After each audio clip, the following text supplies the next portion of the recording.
بسم الله الرحمن الرحيم السلام عليكم ورحمة الله وبركاته كلنتي وعنا ونكسن داوديال ميلو باجوكتاني سي والبو مقلكيga idii soo gaarayaba ku soo dhawaada barnaamijka toddobaadlaha toddobaad walba aad kala socotaan Juba Shabeelle News toddobaadkan waxaan ku soo qaadan doonaa dhacdooyin rasmi ah hadii ay Bakar Ali noqdo waxaan ku soo qaadan doonaa dadka ka soo barakacay tuulooyinka Jamaaca Misr iyo Baghdad kulmisyarow waxa ka hadlay xildhibaanada Dahawa Suusaay waxa kaloo ka hadlay Ali waxaan kaloo ku soo qaadan doonaa hay'ad lagu magacaabo dan wadaag oo rabto dhalinyarada ku nool tuulada Johor in ay gumaado ama qasab ay ugu shaqeysato qodobadaasi qodobo kale oo dhowr ah ayaan ku soo qaadan doonaa hadii ay Bakar Ali noqdo haasaatee u diyaar garoowa asagiyo fidsan aan ku horay dadka ka soo barakacay tuulooyinka hoos yimaada gobolka Shabeellada Dhexe sida Baghdad kulmisyarow iyo Jamaaca Misr dadkaasi oo gaaray magaalada Muqdisho waxa si kulul uga hadlay xildhibaanada Dahawa Suusaay waxayna tiri ugu horeyntii dadkii ka soo qaxay ma haystaan meel ay tagaan Johor iyo Bacd ila Xamar wuxuu ku yimideen lu qaarkoodna baabuur wuxuu ku daasiyay magaalada maanta wuxuu ku yimideen barxadda sayidka waxa soo dhaweeyay gudoomiyaha kaamka sayidka deganay waxa loo kari bariiskaasi biyahaanati waa dad soo aruuriyeen ma aha dadkan dad xamar jooga ma aha dad roo xamar inay joogaan waa dad beeraley waxa lagu guryahoodii iyo beerahoodii dadkan waxay u baahan yihiin dib u celin in loo celiyo guryahoodii ma rabaan inay xamar bax ka degaan buush ma rabaan inay duuna bariis iyo cagsiid la siiyo waxay rabaan inay xoogooda ay tacbadaan ilaahayna aan ka baryayna aan ka cod idinka codsanayna dawladda madaxa banaan aan ka codsanayna yaan baan beer ku falana ma haysano guri aan ku hoyana ma haysano waxaan badar ku karsano ma haysano dhar ma haysano nooni ma haysano nabadgelyo iyo waxaan u baahanaa guriyayna nala dhiso iyo hoy nala geeyo ayaan u baahanahay anduqaan inuu gurmud noo celiso guriyayna hoyayna noo celiso ammaan noo siiso oo gurigeeni nool daryeel beerahayn tacbano xilligu wal joogti wax soo saarneen joognaa anul xirib tirin lama qaad magaalada unka xagga ma hayno noo celiya dawladdan ku xusuunayna assalaamu calaykum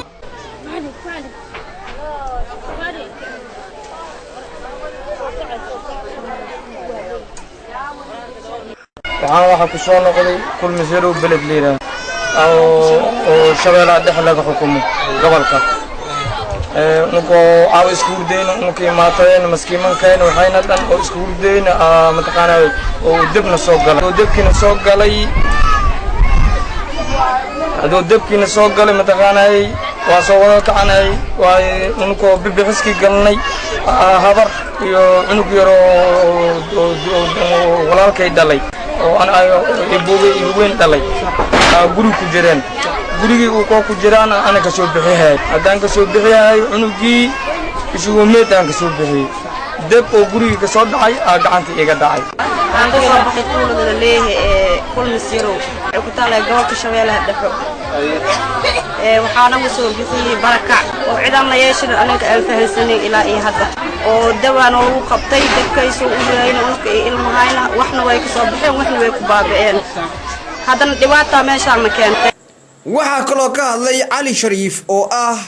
aqoon ku nool dalka Mareykanka waa sida dadka u galeen dhibaatooyinka loo geystay dadkii deganaa tuulada loo yaqaano Jamaaco waxaana dhibaatadaas u geystay gudoomiyaha degmada Balcad iyo ciidan ka amar qaato Ali Goodlaw madaxweynaha ku xigeenka waxaan idin sheegayaa dhibaatadan soo jireenka haddaanad inaad ka baxid waa inaad samaysaa ficil waa inaad samaysaa waqtigaaga waa inaad gelisaa markastana xasuusnaa 26 sano hadda la soo dhaafay dhibaatadan mid dhawaanaysa ma aha ilaa ay adiga aad ka samaysay qadiidaada wixii tahay iyo adiga inaad ismoojisid waqti badan aad gelisaa saaxiib badan waa inaad u weysaa inaad dhibaato ugu geysto inaad saaxiib badan waa inaad u weysaa iyo sharaf iyo ciise aad ku lahayd laba goodlaha dhexdiisa waa inaad u weysaa laakiinse haddii adiga aad sugayso sawir yar Facebook la soo saaro laag lagu saaro intaad sugayso maasha Allah lagu dhahay mise weligaan kama heli doontid laakiinse waxaan rabaa walaalkaaga inaad u dhaqatid dhibaatada 24 saacana dhammaan habeen iyo maalin dhibaatooyinka oo ku soo noqnoqday gobolka Shabeellaha Dhexe dawladda Hirshabeelle isku sheegtay dhibaatada dadkayga ay ku hayso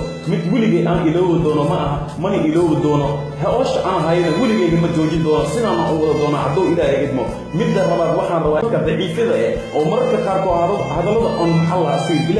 bilaashka ku soo hadlay waxaan leeyahay guul dara ayay niitahay aniga laakiinse waxaan ka dareemayaa adeeg badan ayaan ka qaadaa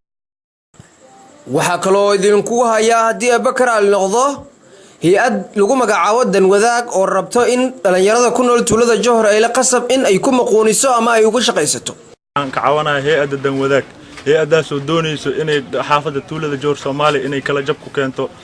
kala jabkaas oo keeni kara in la isdilo tuuladaasi in burbur zaid ku dhaco marka waxaan leenahay maamulka inay naga qabtaan hay-addaasi waxaan anaga rabno hadayna waxna uu qaban karin inay tuulada naga soo tagtaan rabna hadii aan wixii ka dhacona hay-addaas inay ka dambayso ogaan anagana macna tiyan diidagnahay maanta macna waxaan diyaar u nahay hay-addaas macna in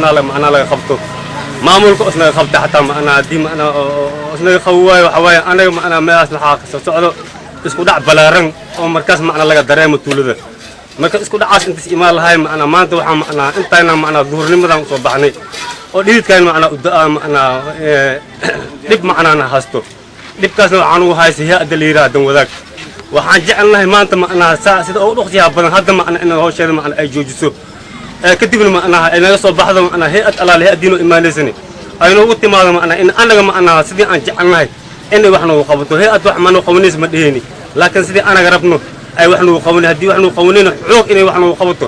anaga taas macna tuu dul qaadanayna ma aha aniga waa Isaaq Ismaan Axmed tuulada Jowhar Soomaaliya ka tirsan waxaan cawash ka watay hay-addaas danwadaag la dhahayo dhalinyartayni ayna kala gadin oo haysaay meeshii ay $3 mitirkii aan ku qodayni maanta waxay nagu qasbaysaa in $1.5 aan ku qodno oo ida ay nagu qasbaysaa haddaan la qodaynin nin kale intaan banaanka ka kaysana oo ii qodo waxaadina keligiin anaa ugu soo baxay qaasatan Jowhar Soomaaliya keligii anaa iskale Jowhar Soomaaliya aan deganahay guri waxaa dhacday in ma shaqaynays leeyahay haddii $1.5 ku qodayni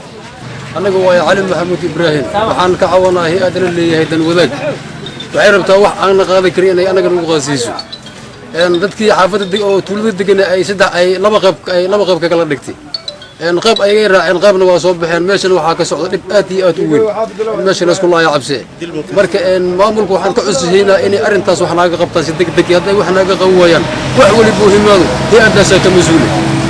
waxaa intaa kusoo gabagabeynayaa barnaamijkii toddobaad walbaad kala socoteen Juba Shabeelle News محمد ياسين مهدي محمد قلفة جوبا شباب النيوز جوهر.